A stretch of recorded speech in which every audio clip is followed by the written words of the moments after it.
What is going on, ladies and gentlemen? Welcome to another episode in Career Mode. In this one, we have a very first for me in my time of playing Career Mode, ladies and gentlemen. If you can tell by the title, the hint is in there. If you guess it correctly, that is phenomenal. Well done to you guys. But yeah, I'm excited for today's episode, and hopefully you stick by and take a look at the surprise that's in store for you all today. So, we're going to kickstart the episode off by going through and showing you the list and the stats currently of the players we currently have here at Brighton. I think Martial and KDB are the two top scorers in this side, which leaves me a little bit perplexed as to why our strikers maybe aren't, scoring for fun.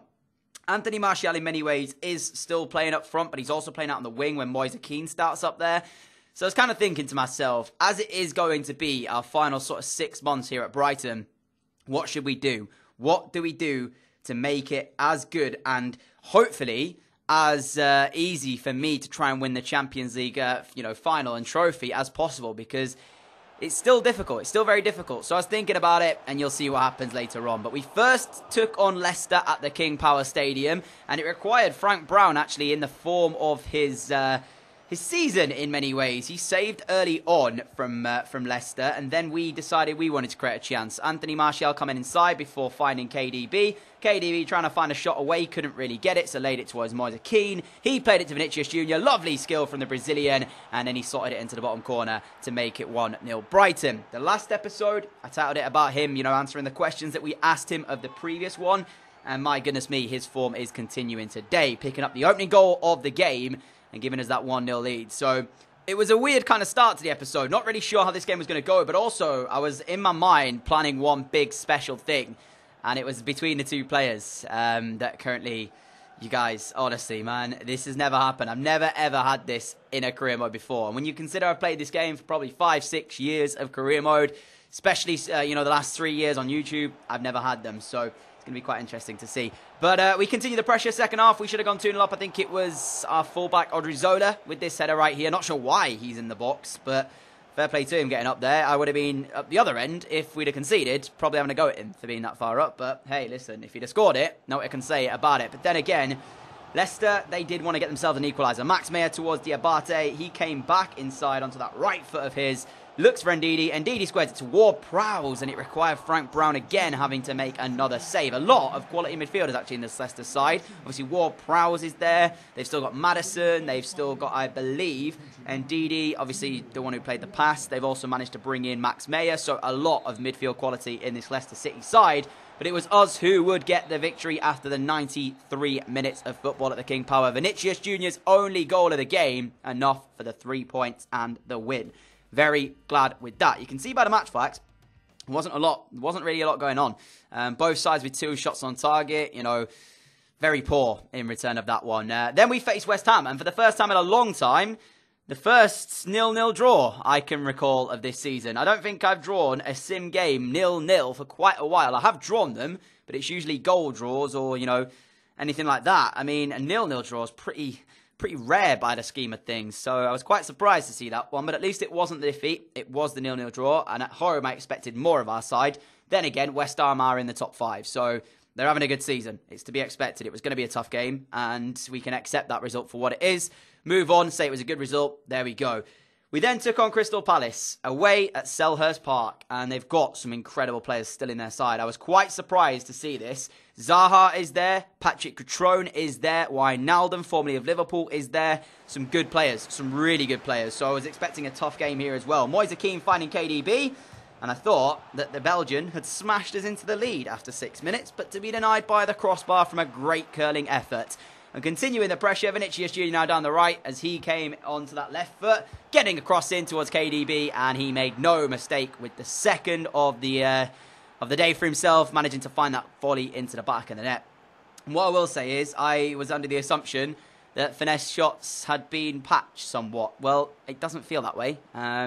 Actually, on that topic, I know, personally speaking, I do play this game a lot, but I don't play the online aspect of it that much. And I know a lot of people have been complaining recently about the gameplay and such. Let me know what you guys think. I mean, personally, I don't see much of a change from when the game first dropped, so I don't know exactly what the changes have been doing. But honestly, it doesn't feel that much different from when the game first dropped, and I didn't particularly like that one either. So, I mean, I'm not really saying it's terrible, but I have experienced better on past FIFAs. But regardless, we 1-0 up in this game, and then we made a stupid, silly mistake. Eric Bailly going to ground here, trying to block what I thought was going to be a shot from Patrick Catrone. In the end, he just continued running through, and he got the penalty, stepped up quite, I'd say, confidently. Frank Brown trying to do everything he can to put him off the American, but Catrone just, yeah. When this went in, I'm not going to lie, I was fuming. Off the post, off the back of Frank Brown for an own goal. But I wanted to go back to the tackle itself. There is the tackle. The argument is, I looked back at this, and there is a handball in there from Eric Bailly. So I looked at it, I was thinking, Catrone can get away from that tackle. He's got enough time to do it, but then again, the handball came in, so yeah, it's whatever. And just conceding the way we did from the penalty coming off the post, hitting Frank Brown on the back, I was just like, are you serious? So we had to work hard, got back out for the second half, and it wasn't too long after that Moise Keane put us back in front here at Selhurst Park. We deserved that. We were the better side, and to be honest, if we'd have ended up losing this or drawing this game, I would have been livid, completely livid, especially to a goal like that where we conceded it from the penalty spot after it coming back off the post. Nevertheless, 2-1 up, we're looking for a third. Andres Pereira, take a look at this.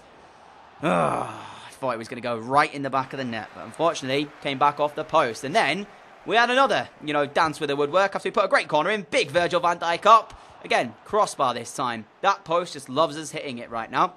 And with 10 minutes left, Andres Pereira again found KDB. He laid it to Martial. No mistake about this one. Unbelievable finish into the top corner. Brighton 3, Crystal Palace 1. And that is exactly what I wanted from this game. To try and get ourselves in front after getting ourselves, 1-1 to a very unfortunate circumstance. To then come back and score twice in the second half. 2 similar goals as well. The finesse shots, spoke about them before. They are so, so good. And it's just a great finish from Anthony Martial. It really, really is. There's not a lot of Brighton players that I'm going to be taking with me when I eventually leave. But the definite ones that you're looking at right now is going to be Frank Brown as one of them. Martial, I don't know if I'll be able to afford him. Potentially, I'm not sure. KDB definitely will not be able to. £125 million he cost us. That will not be something that I look to try and do. However, the man that he's hugging right there, Wilfried Zaha, might be. He might be one of the players I look at bringing. Especially, can you imagine if we leave Brighton and go to somebody like Roma, just how much Zaha would tear apart that Serie A? I think he would be unbelievable. So that's all waiting. That's all to come. You guys have to wait and see who we might be joining at the end of the season. No spoilers intended there. We then took on Huddersfield for the FA Cup, simming it because I wasn't really that fussed. We ended up with a 2-2 draw, meaning we would go to a replay. But that's not what this episode was about. This episode, ladies and gentlemen, is about to turn completely on its head. I said to you guys, it's an episode of first for me. I've never, ever, ever used Cristiano Ronaldo or Lionel Messi in a series on YouTube before. At least I can't remember if I have. I'm pretty sure I haven't used him or Messi. I know I've used Neymar. He definitely joined us in our Leeds United series in FIFA 17. But as far as Ronaldo or Messi go, pretty sure I've not used them. So, I was thinking, I said it earlier, we're struggling for goals a little bit. Last 6 months here. Who do we sign? Well, ladies and gentlemen, 35-year-old Cristiano Ronaldo played for Juventus, and they were willing to let him go for £38.8 million. I had about 60 mil in the bank, and I was just thinking to myself, you know what? He's 35, but he's still 88 rated. We've got to do it. We have to do it. So, ladies and gentlemen, as the hint in today's episode, the Siiiii in the title. If you haven't already guessed it, Ronaldo is a Brighton player. You can see him right there as he made his debut. It's only fitting he makes his debut in the EFL Cup semi-final against his former club, Manchester United, wearing the number 7 here at Brighton. Ollie Watkins making way for that one. Honestly, I just don't know what to say. Don't know what to say. Even though he's 35, yes, he's going to decrease. I'm not really that bothered. You know what I'm saying? Like, we may as well enjoy using him for the next 6 months until we leave this Brighton side. If he then goes down to like 84 rated or whatever, we're not going to be here next year. Not my problem, effectively, was what I was thinking. But I hope you guys are excited to see the man himself, Ronaldo, playing as number 7 for Brighton and Hove Albion. Making his debut up front today in a very strong Brighton side. That is because I cannot wait to finally get one over on Manchester United. It feels like every time I'm playing them, I always fall short, especially last season in the semi-final of the Champions League. This season we lost to them as well by a 1-0. Alexis Sanchez scoring that one. So this was a bit of redemption for me, I guess you could say. But it was actually one of our normal players who got us early on the score sheet. KDB with a fantastic curling effort into the top corner after 35 minutes. Look at the left-hand side of your screen, though. Who's that? Cristiano is celebrating with his new side. And it was just KDB. I mean, Yeah, you can spend £38 million on Ronaldo, but if you've got KDB that you spent £125 million on, you expect him to do bits, and that's exactly what he did. Through the legs, by the way, of the Manchester United defender. David De Gea, could he have saved it? You can ask him that question, but I'm sure he would say no. Just on the stroke of our time as well, to add more insult to injury, take a look at this. Like, no words. No words need to be said. Nothing at all. In the words of Jose Mourinho, nothing to say. I've got nothing to say. What can you say about that? 125 billion quid? Worth it. Worth every single penny. Because that strike, ladies and gentlemen, was absolutely unbelievable. Little bot drag back into the finesse shot off the underside of the crossbar. Brighton 2, Manchester United 0. I was buzzing because, as I said, all I wanted to do was try and get one over on Manchester United because it feels like every time I'm playing them, I either fall short or I play bad and they win the game. This time, it's going to be different. And if we pull them in the Champions League, saying it right now, it's also going to be different over there. Second half got into it. KDB looking for the hat-trick. It's only fitting that Ronaldo, Siiiii, should get on the score sheet, ladies and gentlemen. 3-0 Brighton. And there is the celebration with KDB as well, just to add to the collection. And it looked like the job was done after leg 1 in the semi-finals of the Carabao Cup. Of course, we still got the second leg to play in the next episode. But as far as I'm concerned, job done in leg 1, as it rhymes with each other. Should be us going through to the Carabao Cup final. I said I wasn't bothered about this competition, but we've ended up potentially maybe getting to the final itself. So, kind of got to be bothered about it now, haven't I? When we're playing in the final pretty damn soon, hopefully. That is the aim anyways, unless we collapse over at the Amex and Man United absolutely smashes. Fingers crossed that does not happen. But that was the end of the game here at Old Trafford. Manchester United poor.